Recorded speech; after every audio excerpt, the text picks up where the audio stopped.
Сәлеметсіздер ме, құрметті білім алушылар?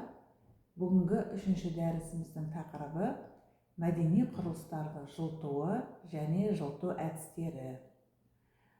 Қарастыратын сұрақтарымыз: бірінші, жылыту және жылыту әдістеріне қойылатын агроэксплуатациялық талаптар. Екінші сұрағымыз күн көзі немесе гелио арқылы жылыту. Үшінші сұрағымыз биологиялық жылыту. Төртінші сұрағымыз техникалық жылыту. Қорғаулы жерді жылытудың бірнеше тәсілі қолданылады. Күн сәулесі гелио жылыту, биологиялық биожылыту және техникалық. Жылыжайда тәулік бойына температура мен ылғалдылықты ауытқу шамалы болатын белгілі бір микроклимат сақталады. Мұндай жағдайды жылыту мен желдетуді дұрыс ұйымдастырғанда ғана жасауға болады.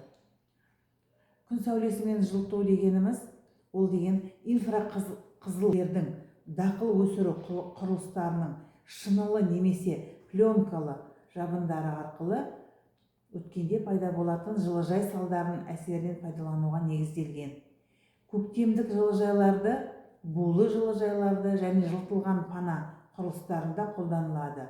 Шуақ күндері құрылыстың топырағы жылуы бойынша жинайды, ал түнгі сағаттарда сыртқы температура төмендегенде жылуының қоршаған ортаға береді.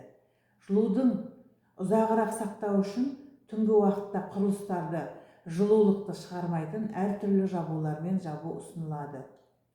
Күн сәулесі пайдаланудың шынының сапасы, шынылы бетінің тазалығы, пленканың сапасы, жылыжайлар мен булыжайлардың ендік бағытта дұрыс орналасуы және шынылыған беттің көлбеу бұрышы маңызды рөл атқарады. Күн сәулесімен жылытудың ерекшелігі ол температураның тәуліктік үлкен тербелесі. Күндіз ол көтеріледі, ал түнде кенеттен төмендейді. Мысалы, солтүстік Қазақстанда күн сәулесімен жылыту басқа да жылыту тәсілдерін үйлестіре қолданылады. Екінші жылытудың түрі ол биологиялық жылыту. Ол топырақ астынан жылыту жоқ, қорғаулы жер құрылыстарында қолданылады. Олар микроорганизмдердің көмегімен органикалық жадығаттар шірігінде пайда болатын жылуды пайдалануға негізделген. Бұл органикалық жадығаттар биоотын деп аталады. Биоотынның қызуы үшін оттектің, азоттық қосындылардың бастапқы оң температураның 60-70% ылғалдылықтың және бейтарап ортаның болуы қажет. Биоотын ретінде көң, ол жылқының, ірі қара малдың, шошқаның, қойдың және де қаланың қоқым-соқымы және басқа да органикалық жадығаттар қолданылуы мүмкін. Ерте және орта мерзімдік булыжай үшін ең дұрысы жылқы қиы.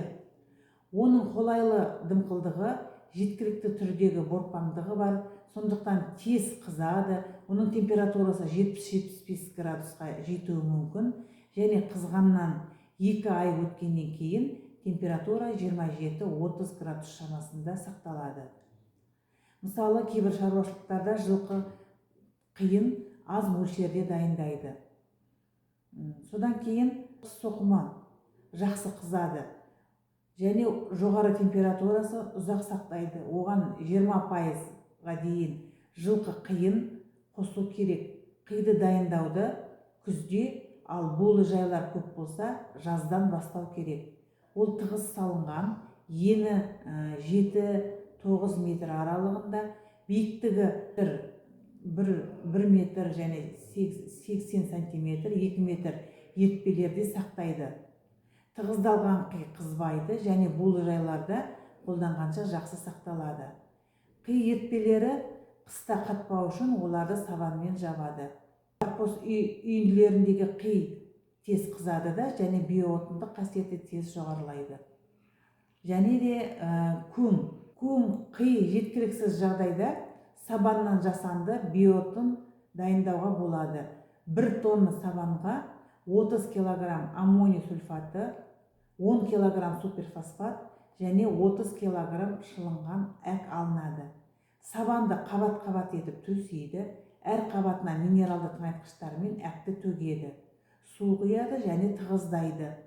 8-12 тәулік өткеннен кейін ертпеде жану немесе жасанды көңді булы жылыжайларға қолдануға болады. Бірақ бұндай биоотынның қызуы ұзақ емес, сондықтан оны тек кеш пайдаланатын булыжай ғана қолдануға болады. Техникалық жылыту әртүрлі отынның, жер асты ыстық суын, электр энергиясының жылуын пайдалануды қарастырады.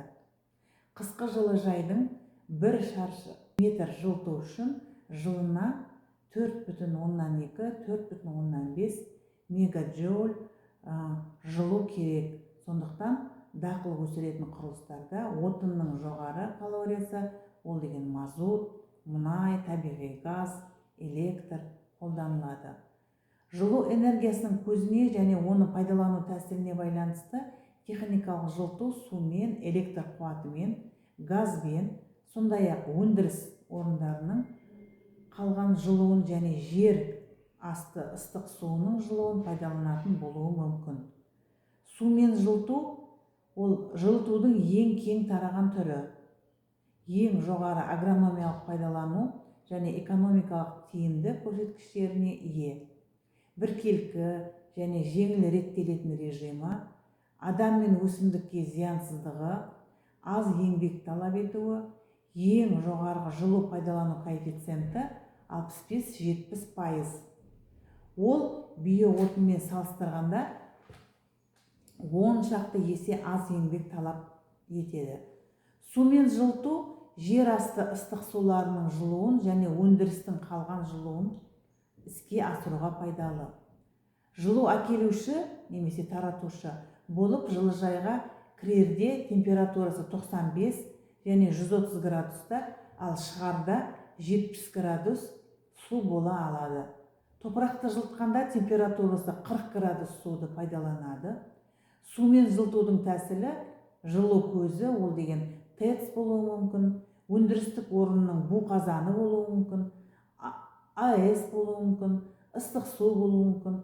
Ыстық суды апаратын және салқынның кері әкелетін құбырлар, жылытқыш аспаптар, жылыжайдың ішінде шатырға, жабынға, жабындық жылыту, қабырғаның ең бойындағы цокольдық жылыту және көлденең қабырғасын жылытатын, топырақта топырақты жылыту және топырақ үстін, топырақ үстілік деп айтатын жылытатын тегіс құбырлар, жылытқыш құбырларды топтастырып регистрға реттеуішке қосады. Ыстық су құбырларға ыстық су кезінде жақын орналастырған арнаулы айналымдық сораптармен беріледі. Жылыту құбырлары жылу жүйесінің суын сарыққанда, онда су қалмас үшін еңістеу орнатылады. Жүйенің ең биік нүктесіне жүйеден буды шығаруға арналған шүмегі бар жинағыш болады.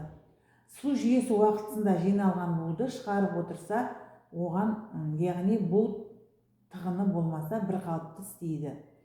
Жылытушы аспаптарда әрбір 3-4 жылда ақ бояумен бояйды. Бұл олардың пайдалану мерзімдігін ұзартады және жылыжайдың ішінің рақаттануын жақсартады. Жылытушы аспаптарда әрбір 3-4 жылда ақ бояумен бояйды. Бұл олардың пайдалану мерзімін ұзартады және жылыжай ішінің жарықтануын жақсартады. Жылытушы аспаптарды алюминийлі бояумен бояу олардың жылу беруін қасиетін 1,5-2 есе кемітеді. Электр энергиясы ең жетілген жылу көзі. Ол жылыту жүйесіндегі жұмыстарды автоматтандыруды жеңіл іске асыруға мүмкіншілік береді. Ол дегеніміз пайдалануға шығынның еңбекті айтады, дақыл өсіретін құрылыстардағы қажетті микроклиматты қамтамасыз ете алады. Электр энергиясын қашықтықта жеткізуге және қажетті мөлшердегі қуатқа бөлуге болады. Бірақ электр қондырғылардағы алынған жылуды бағасы басқа жылу көздеріне салыстырғанда қымбаттау түседі. Электр энергиясын көшеттіктерде, сондай-ақ көктемдік пленкалы жылыжайларда кенеттен жылыту қажет жағдайда яғни жылудың аз мөлшерде керекте қолдану экономикалық тұрғыдан тиімді. Электр энергиясын көрсетілген мақсатқа пайдалану тиімді, егер түнгі тариф жеңілдігі болса ғана. Мұндай жағдайда жылу аккумуляторлары пайдаланған жөн. Оларда жылу энергиясы түнгі сағаттарда жиналады да күндіз дақыл өсіргіш құрылыстарды жылытуға жұмсалады. Өзіндік құны арзан электр энергиясын өндіретін ірі гидро және атом станцияларының жанындағы жылыжайлар үшін жеңіл тарифті күндізгі сағаттарда жасауға болар еді. Егер өсіру құрылысының аумағы 6 гектардан аспаса ғана топырақты электр күшімен жылыту тиімді. Аумағы көбейген сайын электр энергиясын жеткізу жүйелерін салуға көп шығын шығады. Келесі түрі техникалық жылытудың ол газбен жылыту.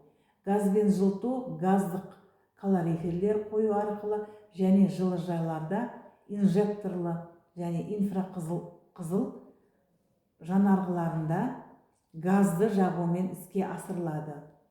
Газды жағудың нәтижесінде алдын ала сыртқы немесе айдамалы ауамен араластырылған ауа газдық калориферлерде жылынады. Сосын оны жылу ауа райы жылыту жүйесінде ұқсас тесікті полиэтиленді шлангымен жылыжайға жібереді. Инжекторлы және инфрақызыл жанарғыларды жылыжайларда орналастырғанда оларды еркін қолдануы ескеру керек. Бұл ескеретін жай пайдаланатын газда өсімдік үшін зиянды қосылыстары болмауы. Ауамен, газбен жылыту топыраққа төселген асфальтцементті құбырлармен жылытылған ауаны жіберу арқылы атқарылады. Ол топырақты тек жағылған отынның жылуымен ғана жылытып қоймай, сонымен бірге күн энергиясын жинауға мүмкіншілік береді. Күндіз күн сәулесімен жылынған ауа асфальтцементті құбыр арқылы өтіп, жылудың бір бөлігін топыраққа береді. Ал түнде керісінше топырақ жиналған жылуды ауа кеңістігіне береді. Бүгінгі дәрісімізді қорытындылай келе, отынның үнемделуіне жарық өткізгіш жамылғыларды уақытында жөндеу, оны тазалау және жуу, желдеткіштерді мұқият реттеу көп ықпалын жасайды. Барлық жылытқыш аспаптар, жылыту құбырлары және ауа жолдары дұрыс күйде болуы керек. Жылудың тиімділігін орынды дақыл алмастыру да артылады. Бақылау сұрақтары келесі слайдта берілген, сол сұрақтарға жауап беруіңіз сұралады. Назар қойып тыңдағандарыңыз үшін рахмет.